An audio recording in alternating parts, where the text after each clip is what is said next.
প্রিয় দর্শক, আমরা এখন অবস্থা করছি বনকেশ্বর ডাঙ্গাপাড়া তানোর রাজশাহী রুলফা অফিসের আয়োজনে এই আন্তর্জাতিক মানবাধিকার দিবস 2025 উদযাপন উপলক্ষে র্যালি ও আলোচনা সভা। প্রতিপাদ্য হচ্ছে সবার জন্য মর্যাদা, স্বাধীনতা ও ন্যায় বিচার। মানবাধিকার এই বিষয়ে এই রুলফ অফিস থেকে ইনারা আসছেন। ইনাদের এই যে দেখতে পাচ্ছেন অনেক মহিলা আদিবাসী, ইনাদের সুযোগ সুবিধা এবং তাদের যত রকমের ভালো মন্দ সুযোগ সুবিধা দেখার এবং তাদের কিছু প্রশিক্ষণ নিয়ে হাজির হয়েছেন আমাদের এই তানোর রুলফা অফিসের আমার এই ভাইয়া।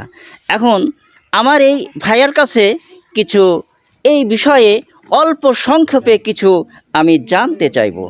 হ্যাঁ ভাইয়া, আসসালামু আলাইকুম। ওয়ালাইকুম আসসালাম। আপনার নাম? আমার নাম মোহাম্মদ আব্দুল ওয়াহাব রিপন।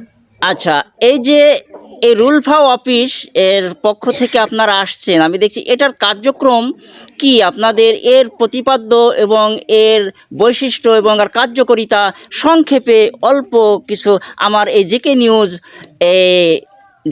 9 টিভিকে একটু জনগণের মাঝে আপনি বলেন। ধন্যবাদ আপনাকে। একটু জোরে বলেন। আসলে রুলফা একটা বেসরকারি এবং অলাভজনক একটা প্রতিষ্ঠান, যেটা রাইট বেস অ্যাপ্রোচে কাজ করে, মানুষের অধিকার নিয়ে কাজ করে। বাংলাদেশ সরকারের যে আইন এবং নীতিমালা আছে, সেই নীতিমালাকে অনুসরণ করে কাজ করে। আমরা মূলত প্রান্তিক জনগোষ্ঠী, তাদের অধিকার, ন্যায্য দাবি এবং জন্মগত যে মর্যাদা, সেই মর্যাদা প্রতিষ্ঠা লগ্নে আমরা সরকারি ডিপার্টমেন্টের সঙ্গে আমরা সহযোগিতামূলক কাজ করে থাকি। আমরা তানোরে বিভিন্ন ইউনিয়নে আমরা কাজ করি। তারই ধারাবাহিকতা আজকে আপনার পছন্দ ইউনিয়নে বনকেশ্বর ডাঙ্গাপাড়া 10ই ডিসেম্বর মানবাধিকার দিবস উপলক্ষে একটি সচেতনামূলক র্যালি এবং আলোচনা সভায় আমরা অংশগ্রহণ করলাম। আমাদের মাঝে উপস্থিত আছেন তানোর উপজেলা মহিলা বিষয়ক কর্মকর্তা জনাব হাবিবা খাতুন।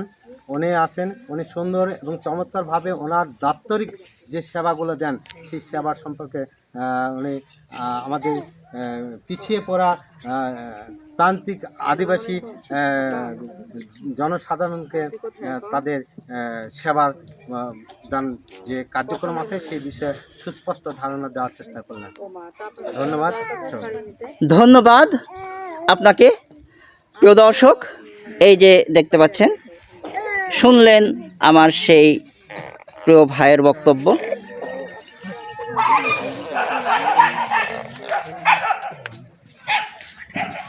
এ পর্যন্তই GK News 9 TV, M Mustafiz.